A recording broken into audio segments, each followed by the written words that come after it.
Nos preparamos para celebrar una fiesta en la iglesia, la cátedra de San Pedro.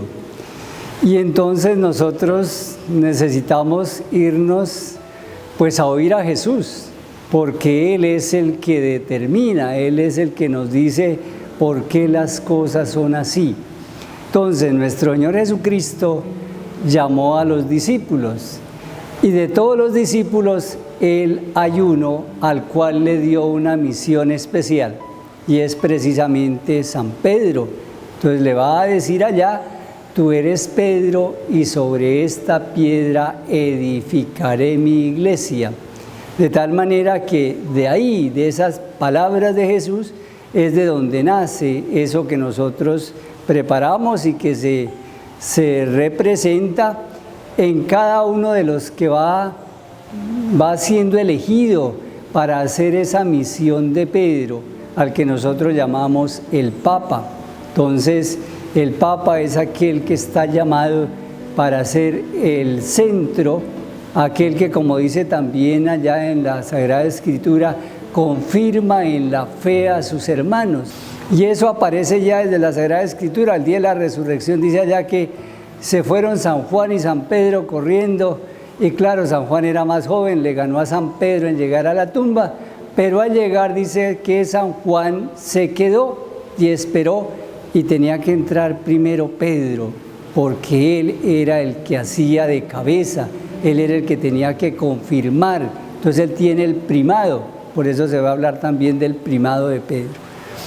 Luego están en que él va orientando, va mostrando qué es lo que hay que hacer. Él es el que nos va diciendo, claro, él por la gracia que el Espíritu Santo le da, por aquello que Dios le da.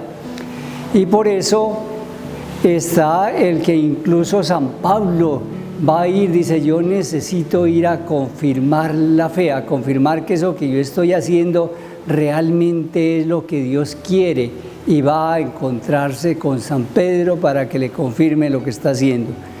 Hoy la iglesia permanece precisamente en torno a San Pedro.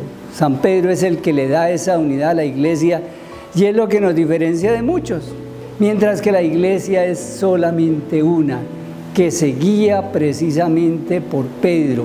Y nosotros, los obispos, hacemos parte de ese colegio y necesitamos ir siempre, mientras el ejercicio del ministerio episcopal, tenemos que ir allá, a ese encuentro con San Pedro, lo que nosotros llamamos la visita ad limina. Cada determinado tiempo, todos los obispos del mundo vamos allá para encontrarnos con Pedro. ¿Qué Pedro quién es? Pues nosotros conocemos a San Juan Pablo II. Él en su momento era Pedro. Después viene Benedicto y Benedicto era Pedro. Y hoy está Francisco y Francisco es Pedro. Y después vendrá otro y será Pedro. Y así en la historia de la iglesia. Yo quiero invitarlos en estos tiempos de tanto cisma, de tanta división, de tanta separación, a que construyamos sobre dos virtudes que parecieran sencillas, pero que parece que se están volviendo muy difíciles. ¿Cuáles son esas dos virtudes? Una es la humildad. La humildad, se necesita humildad para reconocer que Dios escogió a uno y lo escogió a Él. Y la obediencia, ¿para qué? Pues para hacer lo que Él nos pide, y eso es lo que Dios nos pide, que nosotros seamos humildes y que seamos obedientes.